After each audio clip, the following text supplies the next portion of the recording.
Hello দোস্ত, আমরা এখন ট্রেনে চেপে গেলাম শিমলগুড়ি থেকে। আমরা এখন যাচ্ছি নাগাল্যান্ড, এখন যাব ডিমাপুর। দেখেন আমরা ট্রেনে চেপে আছি। এখন আমরা কিভাবে যাব আপনারা দেখতে থাকো, আমরা কিভাবে যাচ্ছি। আমরা এখন দুজন মিলে যাচ্ছি। আমরা ডিমাপুরে নেমে গেলাম। আমরা এখন ডিমাপুরের বাইরে আছি।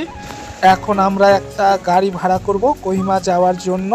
যদি আমাদের ব্লগ ভিডিও দেখতে ভালো লাগে তাহলে সাবস্ক্রাইব করে নেবেন আর লাইক করে দিবেন। এখন আমাদের গাড়ি ভাড়া হয়ে গেছে। এখন আমরা গাড়িতে চেপে গেলাম। এখন ডিমাপুর থেকে ছেড়ে দিল গাড়ি। এখন আমরা কোহিমা যাওয়ার জন্য প্রস্তুত হয়ে গেলাম। দেখো এখন আমরা কোহিমার ধারে চলে এসেছি, পাহাড়ে যাওয়ার জন্য নাগাল্যান্ডে। এখন নাগাল্যান্ডের উপরে রাস্তাতে চাপছি। দেখেন সবাই আমরাকে সাপোর্ট করবেন একটু। তো আমরা প্রথম যাচ্ছি নাগাল্যান্ড।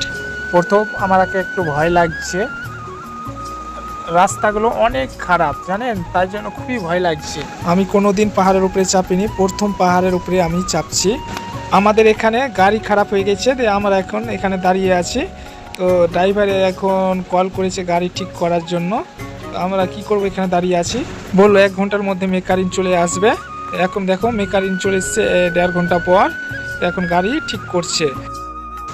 আমরা কোহিমা চলে এলাম, দিয়ে একটা ভালো দেখে হোটেল ভাড়া নিলাম। সেখানে 1,500 টাকা করে রুম ভাড়া নিল। রুমটা দেখেন কত সুন্দর, আপনারা কমেন্ট করে দেখো কেমন লাগছে বলবেন।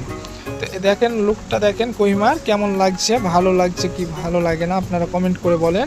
কিন্তু আমাকে অনেক সুন্দর লাগছে, আমরাকে অনেক আনন্দ হচ্ছে। আমরা প্রথম এসেছি, আমরা খুবই খুশি। তো আপনারা কি কেমন লাগলো কমেন্ট করে জানাবেন।